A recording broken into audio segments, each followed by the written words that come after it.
I'm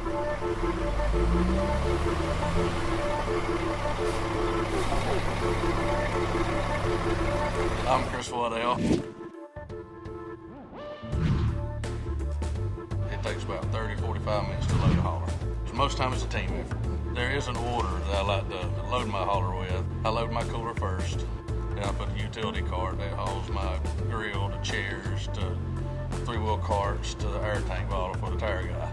Then I load the generator, then the toolbox will be next, and then just gas can and motor tuner cart.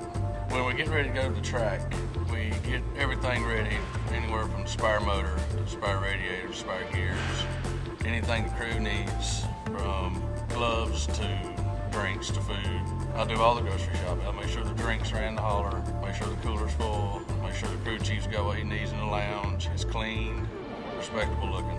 There's basically two cars. There's a backup car and then a primary car. The primary is on the back end, that's be the first car.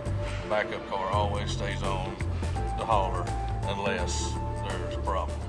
Once the race cars are in, we close her up and head to the next track.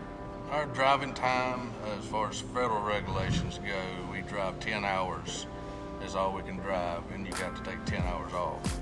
First thing that we got to do when we get to the track is we got a parking order, and we start parking. The parking order is usually determined by owner points and driver points. A NASCAR official will stand beside the trailer that's already parked, and he'll stick his arm out, and you've got to rub your trailer with his fingertips. It gets pretty tight. Once we get there and get the tailgates down, it usually takes 45 minutes to unload. Before the crew arrives in the garage area, I unload my gas cans and my motor tuner cart. The next thing that's got to be put in the garage is the toolbox. It's nonstop at the track, from fueling the car during practice to cooking till still maintaining the car hauler during the race. When the crew arrives, the car is already unstrapped, the primary, so all they've got to do is run up, push it off onto the tailgate, let it down, and then it's chaos from there. Once the race is over, the crew and I pack up the trailer, head back to Junior Motorsports to unload and prep the trailer for the next race.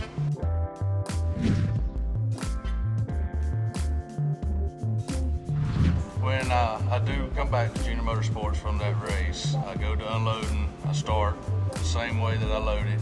Comes off with the gas cans, the motor tuner cart, the toolbox, all the way back to the utility cart.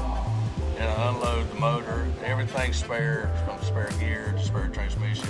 It all goes back to the transmission in the gear shop. Once in a while we do get an 8-hour day, but it's usually 12, I'm gonna say 12 to 14-hour days that we're working.